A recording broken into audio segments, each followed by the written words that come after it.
बिस्मिल्लाहिर्रहमानिर्रहीम। अस्सलाम वालेकुम नाज़रीन, आप देख रहे हैं टीएमपी न्यूज़ में हूँ आपके साथ लुबना चौधरी। नजर डालते हैं आज की ताज़ा तरीन खबरों पर।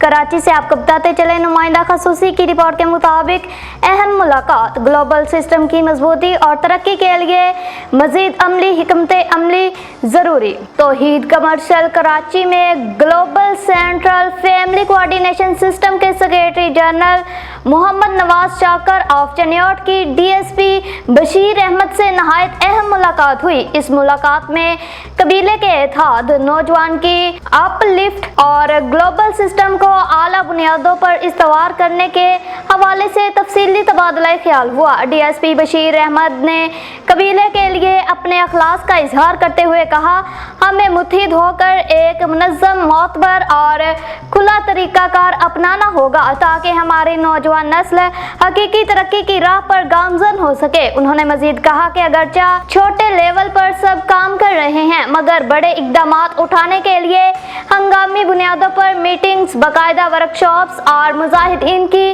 रहनुमाई दरकार है। ये मुलाकात इस बात का इंदिया देती है कि अब ग्लोबल सिस्टम की तरक्की के लिए सिर्फ बातों पर नहीं बल्कि अमली, मौसर और मुनज़्ज़म इक़दामात पर जोर दिया जाएगा।